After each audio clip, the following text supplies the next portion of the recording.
I got scammed in Pattaya again. This is how it went. About a week before I left Thailand, I matched with a girl on Tinder. She was about 21, really cute, went to university nearby. And the next day we met up. She came over, we chatted a little bit, went to grab dinner, had some drinks, played some pool, and then she went and crashed at my place. The next night, same thing, got food, had some drinks, played some pool, and then she crashed at my place again. But then I had to leave the country for a bit, and she called me every single day, every day. And she wanted to be on the phone for like hours, and I'm like, that's too much for me.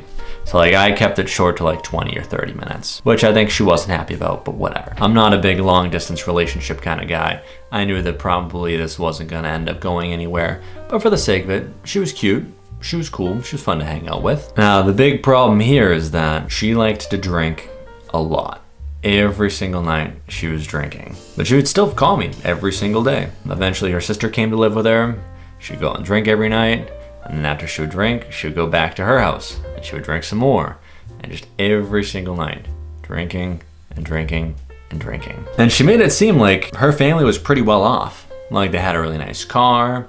Once a month her mom would send her a bunch of money, and like a month in she had to go back to school, but she was going to switch to the university that was a few hours north. She would send me pictures of her at school, like for engineering stuff, her and her outfit, this and that, sending me all kinds of stuff about her going to school.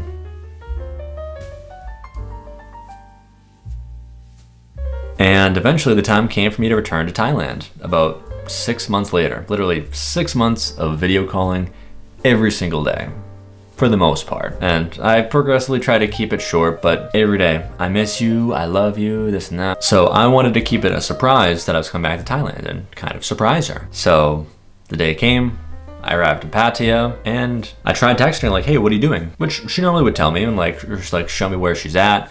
And I was gonna go and surprise her, but she didn't answer me until like 3 in the morning, which of course she's out drinking, whatever, she does every night. She called me, and she's like, where are you? And I'm like, I'm here. You didn't answer your phone. She's like, oh my God, why didn't you tell me? And like got all pissed off, but she came right over. Granted, it was like 4 in the morning by this point, so we were both hella tired and we both went to sleep, but you know, she came right over. I miss you, yada, yada, yada. It was all good. And then 2 days later, she starts telling me, babe, I need your help. I owe a bill at school and my mom can't help me until 8 p.m. I need to have the bill paid by 5 p.m. at school.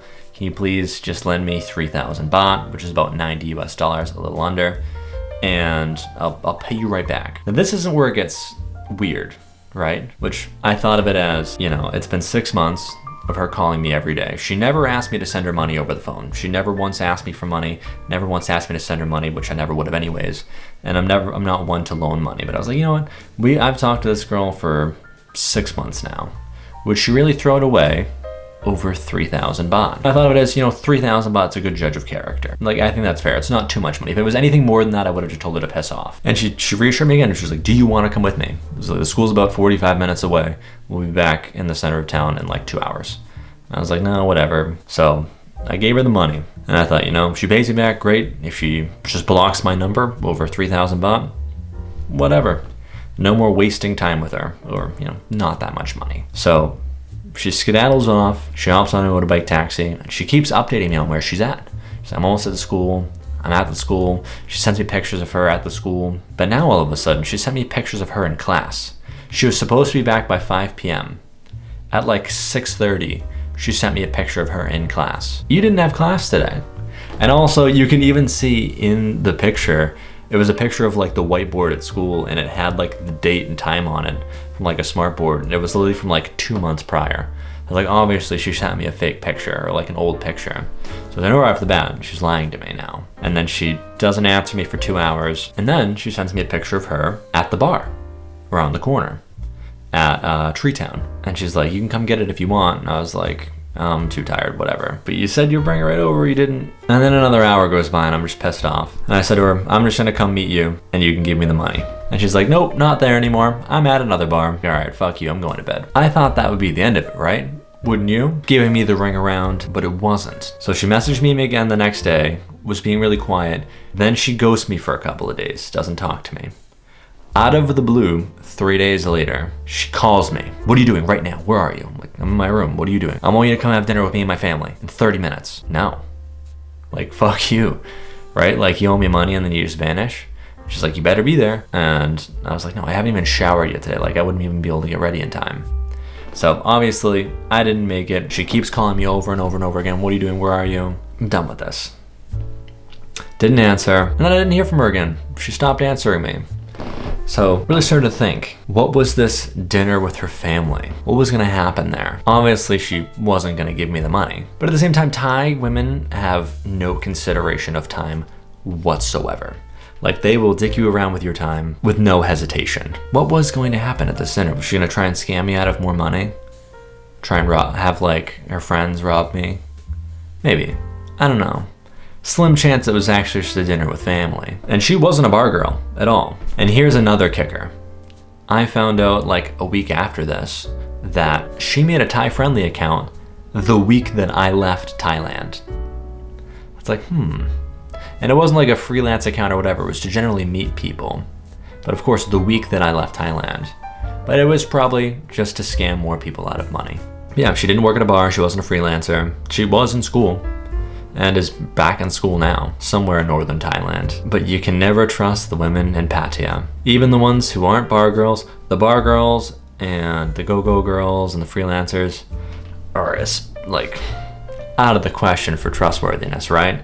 I mean, I've met like some soy 6 girls and hung out with them and like never had to pay them anything and had a fun time, and I still have a few of them that call me almost regularly every day now saying, I love you, I miss you, this and that. Granted, they never asked me for money. I have another girl who I met on a dating app. Didn't really ask me for money, but every single time she came over, I'm hungry. Oh, great. No matter what she would want, I would just be like, you can order something cheap off Bolt. You have a 50 baht budget, get something nice. I mean, half the time she would pay, but often I would pay for her. I'll come over, but you gotta pay for the taxi ride. You gotta pay for the taxi ride, then you pay for dinner, then this. Granted, this other girl never really asked me for any significant sum of money. But then of course, after I left, now she's like complaining that she can't afford to live anymore and is gonna have to go back to Laos, where she's from. Now she's asking me for help, and I'm like, no. Not doing it. Then she sends me pictures of her in the hospital saying her family wasn't help. No, sorry, can't send you any money. But you know, they still come crawling back. They still want to see you when you come back to Thailand. They are professionals at taking your money. Even if you don't send them money, they almost always come showing back up in your messages and calling you when you come back trying to see you. Pattaya is such a strange, wild place. My last video about the Sobi massage got demonetized, not just demonetized, but it got age restricted as well, and I've never had a video get age restricted before, which basically makes it so YouTube doesn't push it to anybody. So you can't find it in search, you can't get recommended the video, the only way you'll see it is if you just come across it by my channel. So basically killed all the traffic for the video, and I can't make any money from it anymore. It sucks. YouTube never tells you why they demonetize your video, so you can't fix it. They just say, nope, sorry, doesn't work. Really sucks, especially when I'm trying to make a living from this and be able to move to Thailand, live there full time, and make great content for you guys. But I'm trying my best. Hopefully the day will come. I'll be back in Thailand soon. Let me know what you guys want to see next time. If you're still watching this, I appreciate you.